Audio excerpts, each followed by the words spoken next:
పెద్ద ఎత్తున ముందుకు తీసుకెళ్లాలని మొట్టమొదటిసారి ఒక పాలసీని తీసుకొచ్చినాం. ఎక్స్పోర్ట్స్ కు సంబంధించి మేము ఎందుకు చెప్తామంటే ఏరోస్పేస్ అండ్ డిఫెన్స్ కు సంబంధించి కూడా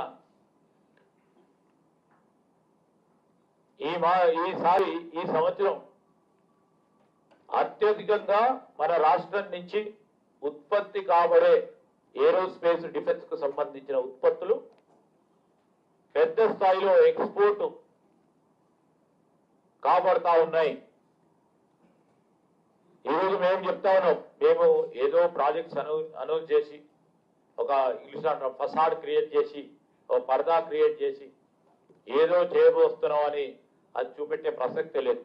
మేము చాలా సందర్భాల్లో మేము చెప్పేదానికంటే ఎక్కువ పని సంకల్పం ఉన్న ప్రభుత్వం వారిదేముండే చెప్పేది ఎక్కువ ఉండే చేసేది తక్కువ ఉండే. భ్రమను కలిగించే అంటే మీరు హైప్ కలిగించే కార్యక్రమం ఆలోచన చేశాను. మేము హోప్ కల్పించే కార్యక్రమం చేస్తా ఉన్నాం, తప్పకుండా చేసి తీరుతాం. నేను చెప్పిన ప్రధానమైన రంగాలకు సంబంధించి ఇప్పుడే పోతాం. ఇంకోటి వస్తే ఆనాడు ఐటీ రంగానికి సంబంధించి 55,000 పైచిలకే ఎక్స్పోర్ట్స్ ఉన్నాయని చెప్పిండ్రు. సరే,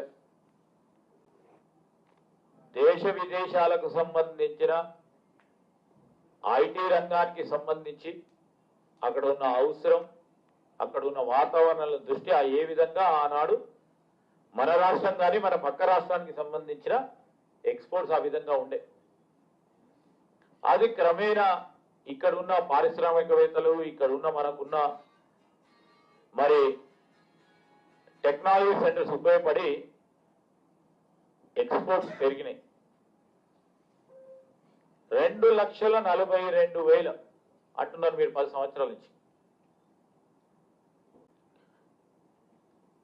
ఈ సంవత్సరంన్నర కాలంలో ఇప్పుడు 2,40,000 నుంచి మేము 3,20,000 ఎక్స్పోర్ట్స్ వచ్చినాయి. ఇప్పుడు ఏం చెప్పాలి దానికి?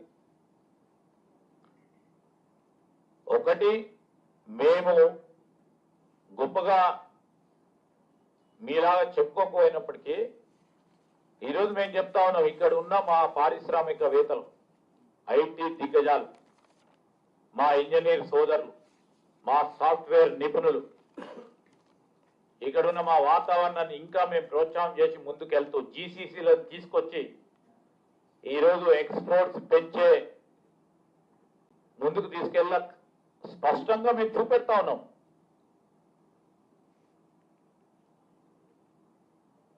మళ్ళా ఇంకో రాష్ట్రం నుంచి పోలికతో వాళ్ళు చెప్పారు హైప్ క్రియేట్ చేద్దాం. చాలా వారు చెప్పిన అంశంలో కొన్ని సందర్భాల్లో డెఫినెట్లీ పాజిటివ్ ఉంటే తీసుకుంటాం. మాకు బేషిజాలు లేవు, ఎందుకంటే అనుభవం ఉన్న మరి ముఖ్యమంత్రిగా పనిచేసిన వ్యక్తి కనుక హైప్ క్రియేట్ చేద్దామని చెప్పారు. డెఫినెట్లీ ఈరోజు మేము అడుగుతా ఉన్నాం, మన రాష్ట్రానికి సంబంధించి దిగ్గజాలు, అదే ఫార్మా రంగానికి సంబంధించిన దిగ్గజాలు మొన్న ఎంఓయూలు చేసుకున్నారు.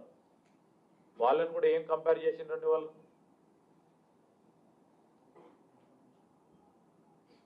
అదా comparison.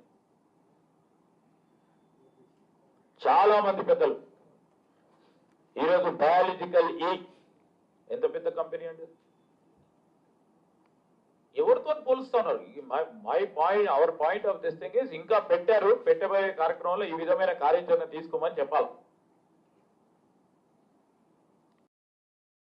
Biology, zen technologies, resolute electronics సంబంధించిన అంశం ఒక 5,000 కోట్ల రూపాయలతో, అదేవిధంగా ఈరోజు గ్రాన్యూల్స్ ఇండియా మీ అందరికీ కూడా తెలుసు, ఒక ప్రధానమైన కంపెనీ.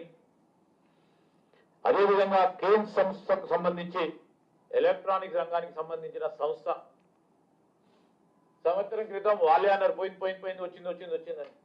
వాతావరణం ఎప్పుడు ఏ విధంగా ఉంటే వాళ్ళకి సంబంధించి ఆ విధంగా వస్తుందని చెప్పాం. మేమేమో గొప్పలు చెప్పుకొని చెప్తలేమే, కానీ మళ్ళా తిరిగి వాళ్ళని పిలిపించి 1,000 కోట్లతో పెడతా ఉన్నాం. భారత్ బయోటెక్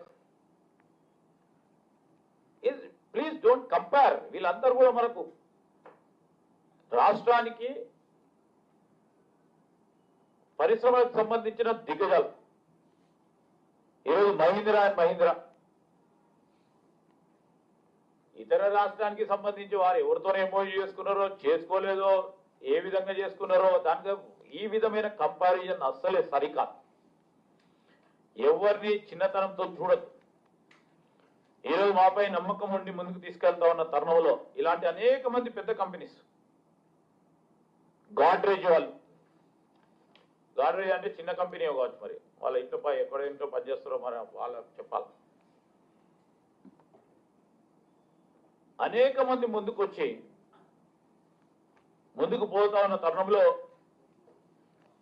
ఇవన్నిటికీ సంబంధించి ఒక సింగపూర్ కంపెనీ, చాలా ప్రముఖమైన కంపెనీ, వారికి కూడా ఏజీఐడిసి, ఒక డేటా సెంటర్ కి సంబంధించి 67,500 కోట్లు పెట్టేటోళ్ళు సింపుల్ గా పేపర్ అయితే తెచ్చిపోరు.